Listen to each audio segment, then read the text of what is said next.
Disney has been on the retreat socially since people decided they don't wish to invest in their product. We'll see if Disney continues to double down.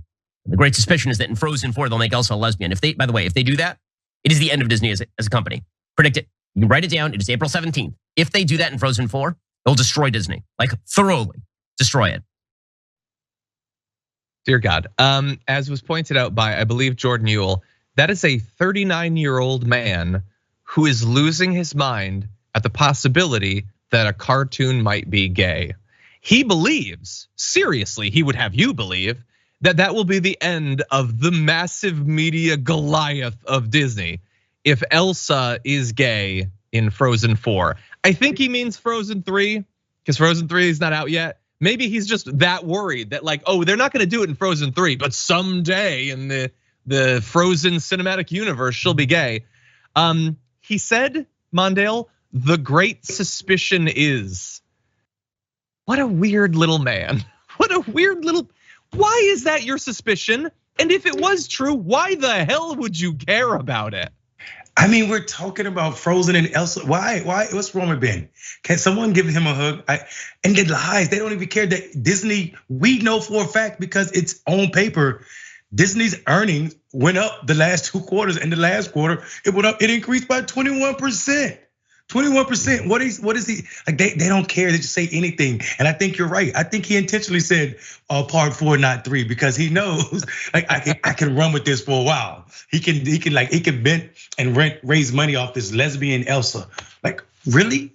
You're concerned with the lesbian Elsa in a what is becoming a hotly contested Republican primary that you should be talking about? We see that Asa Hutchinson, a former Arkansas governor, has announced he's in the race. Why are you not talking about that? Why are you not talking about these mass shootings that continue to happen in this country? With your patriotic ass. I'm confused at what they're doing over there. And Ben is absolutely being Ben. Disgusting. Yeah. It's just like, okay, Ben, I wanna ask you a serious question. Let's say that they decide to make her a lesbian or whatever, which Disney is still an incredibly conservative company. They're unlikely to do that, but let's say that they do. What do you think is going to happen in the movie? It's Frozen. What do you, like, is she gonna sit side by side on 2 thrones with another woman? Oh dear God. Is she gonna peck someone on the cheek? It's a Disney movie. What explicit sexual acts do you think Elsa is gonna be getting up to in that movie? It's not gonna happen, it's not a thing. But the thing is, we don't even need to speculate because we already know the Buzz Lightyear movie had the most chaste lesbian peck on the lips that has ever been captured in animated form, and they lost their minds over it. These are truly broken people.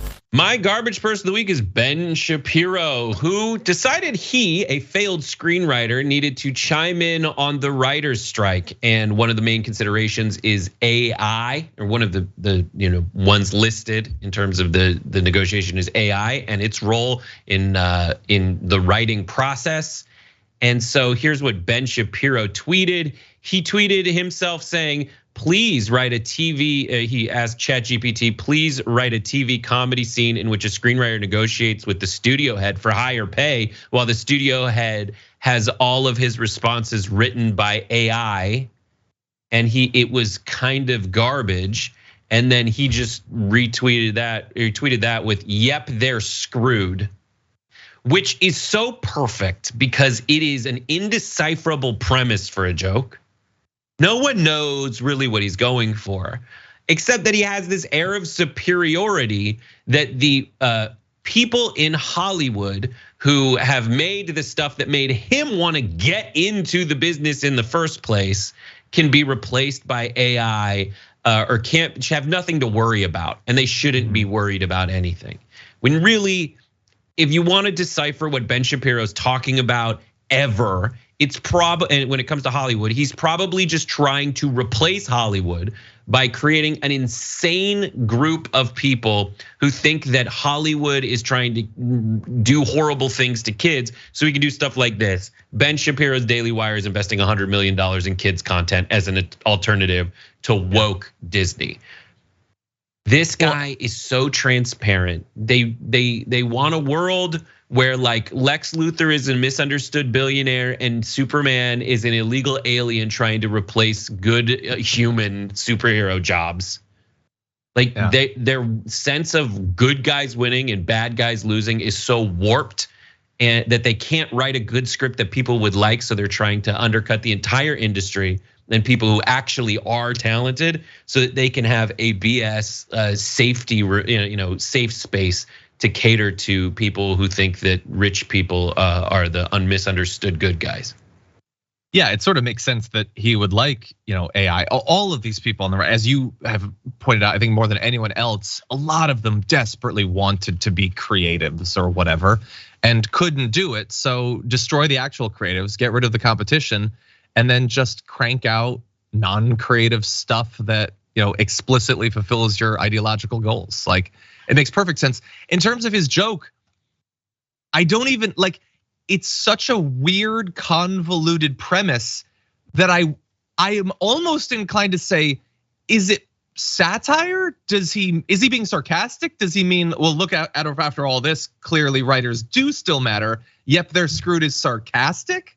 I honestly don't know what the joke is supposed to be. It is. He's saying, guys, don't worry about it. AI sucks now. It's like, no, but they would use that to break the scene, to break down what the episode arc should look like based on stuff that's done before. That is something that writers used to get paid to do in big rooms for like 4 weeks when they're getting, like what, $3,900 a week. Yeah. I just, this is not a topic that I think he needs to weigh in on.